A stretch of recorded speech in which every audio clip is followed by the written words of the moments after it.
right, Victorum Gaming fans and SPQR fans, we're back with another video in our series covering the hero talents for the game. And today we're going to take a look at Horselord, which is one of the bigger and more diverse tech trees here. So specifically geared for cavalry, as it says here. So only used by a hero with cavalry type.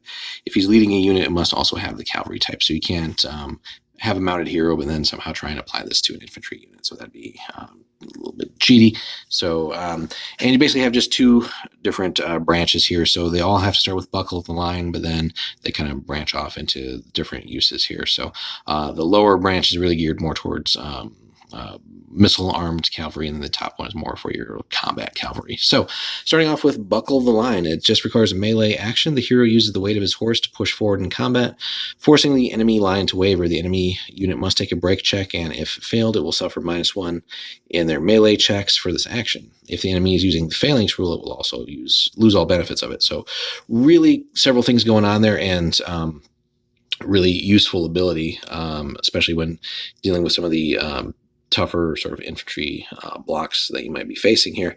The enemy does have to take a bravery check. So ideally, the enemy unit won't have a hero in it.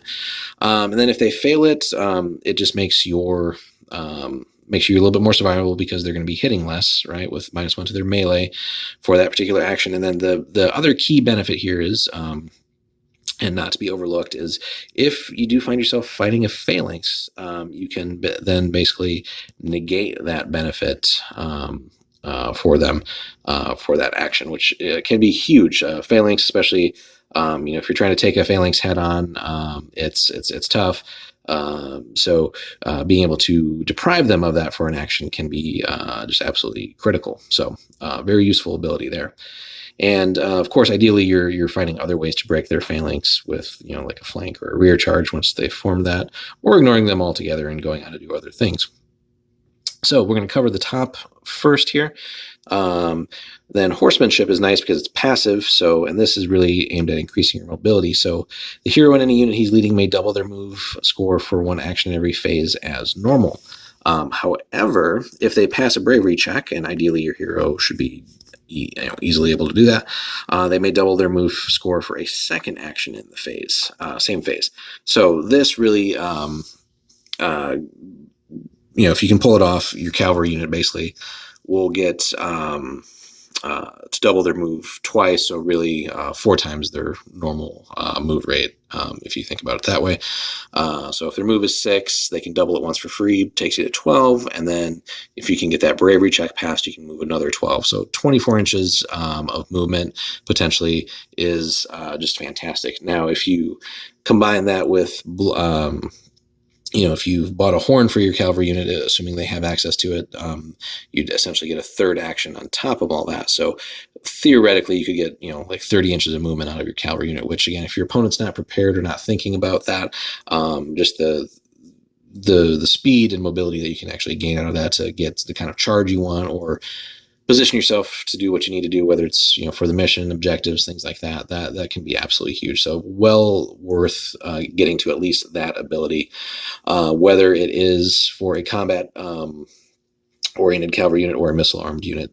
That will just pay dividends just because it's passive. It's going to happen turn after turn, and once you get your bravery score to something like like a +3, assuming it's not already starting there for whatever faction you're playing, this is going to go off more often than not, and you're gonna really reap the benefits of it. The second ability, and then we'll come back to the missile talents here, is what they call Galloping Thunder, and again, it just requires a melee action, so no stats as anything really in this whole tree. So that's always good. So melee, using speed of horse, the hero rides down the enemy like wheat. If the hero's unit gains the benefit of charging into close combat, the enemy unit being charged suffers a -1 penalty to its melee checks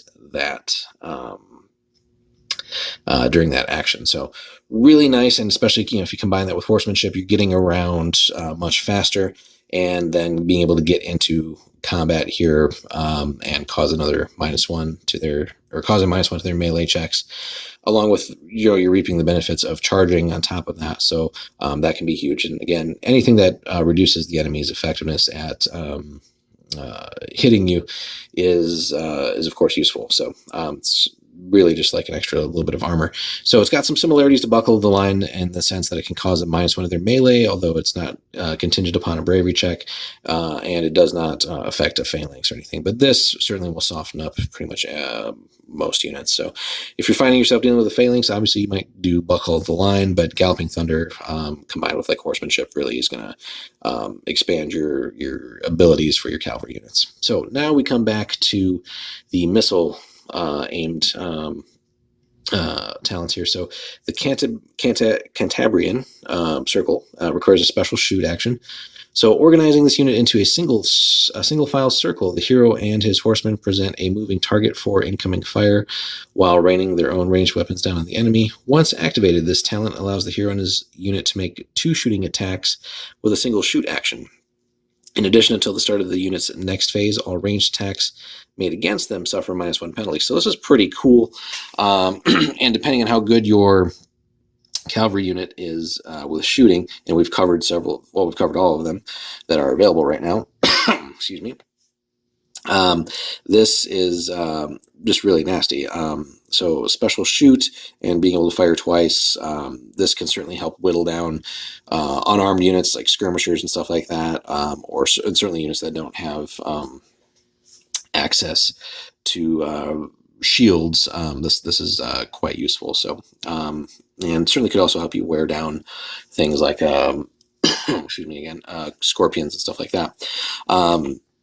And certainly the harassment from that will start to annoy your opponent. And then if they do happen to have some missile fire, return fire in range, having that just -1 built in to their shots on top of everything is pretty cool too. So, and then the last one here, Parthian Shot.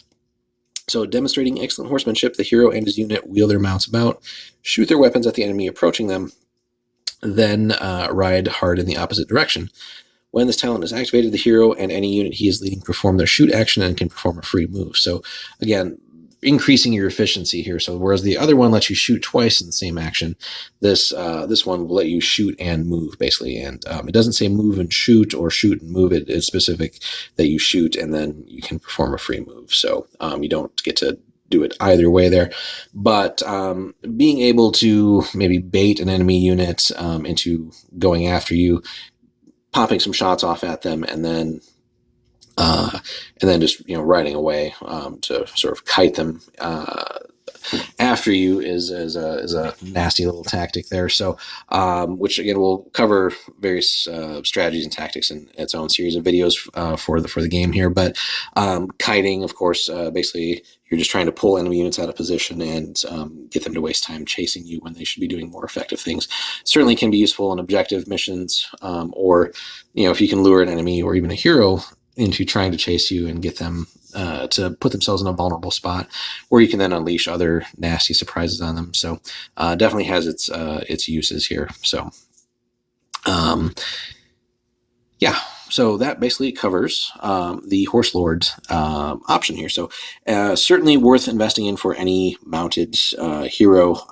And again, if nothing else, just to at least get horsemanship and having that passive ability to basically unlock extra speed for your cavalry unit that you're leading is huge. Or again, if it's just a solo mounted hero, being able to just get himself around the battlefield faster where he's needed could be huge too. So and certainly for those armies that do have access to decent or even great mounted ranged units, the other tree there with the circle and the Parthian Shot are also just really nasty abilities and will again drastically improve the effectiveness and efficiency that you're getting out of your units. So so for anyone who likes cavalry, uses cavalry heroes, this is obviously one that you should be investing in, again, just to increase the abilities of the unit itself that you're leading. And beyond that, yeah, there's no single bad talent in this tree. And another key feature of this tree is there are no stat requirements. So anybody can get this from a low-level hero up to one who's already got several stat increases and other talents and stuff like that. So depending on which route you're going, these all do have a very very good use. So hopefully you guys have enjoyed this video, and if you haven't already, give us a like and a subscribe, and then stay tuned for more SPQR content.